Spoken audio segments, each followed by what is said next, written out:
আজকের এই শুটটা নিয়ে কি বলবে, কেমন লাগলো? পুজোর আগে এত সুন্দর একটা shoot. Shoot always my favourite. Shoot করতে খুব ভালো লাগে, ফ্যাশন শুট, এরকম কস্টিউম পরে শুট, তো অবভিয়াসলি খুবই ভালো লাগছে, ভালো এক্সপিরিয়েন্স।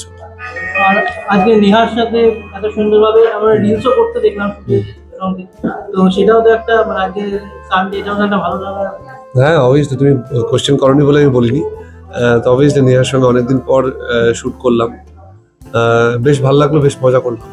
নেহার সঙ্গে কি কোনো কাজ আসতে পারে বা সেরকম কি কোনো কথা চলছে? নেহার সঙ্গে অনেকেই প্ল্যান চলে কাজের, এখন অব্দি নেহা টাইম দিতে পারে না, তাই জন্য কাজ হয় না। যখন নেহা টাইম দেবে তখন কাজ হবে। পুজোয় কি প্ল্যান রয়েছে? এই যে কি টাইম দিতে পারি না আমি তোমাকে, হিরো কিন্তু আমার উপর চাপিয়ে দিচ্ছে এরকম না। হ্যাঁ, হিরোর কাছে খুব কোনো টাইম নেই, খুব বিজি, সারাদিন শুটিং করে। যাকে শুনতে পেয়ে গেছে, আমি বুঝতে পারিনি।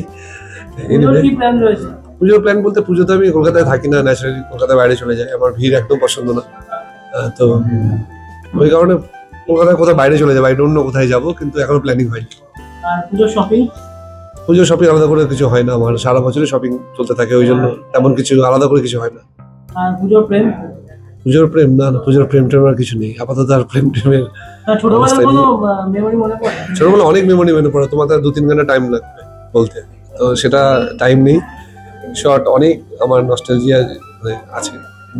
আর আমরা তো কিন্তু ফিটনেস ফ্রিক, কিন্তু পুজোয় যেটা হয় ডায়েট থেকে বেরিয়ে যে খাওয়া দাওয়া হয়, তুমি তো কলকাতা থাকো না, কলকাতা বাইরে গিয়েও কি সেই খাওয়া দাওয়া? না, আমি খেতে ভালোবাসি না, আমার খাওয়াটা খুব টাফ জব মনে হয়, আমার যা হোক করে গিলে নিলে ভালো লাগে।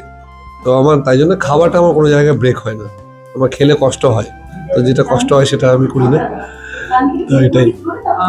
দর্শকদের যদি একটু পুজোর টিপস দিয়ে দাও, মানে তোমার মতো এরকম গর্জাস থাকার কিছু নেই? আমার মতো গর্জিয়াস থাকার, আমি গর্জিয়াস আছে তুমি জানলে কি করে? তো এনিওয়ে, কি বলে, গর্জিয়াস থাকার একটাই বলে যে বি পজিটিভ, সবসময় পজিটিভ থাকা, আর কিছু নেই। আর তোমার নতুন কি কাজ আসছে সেটা?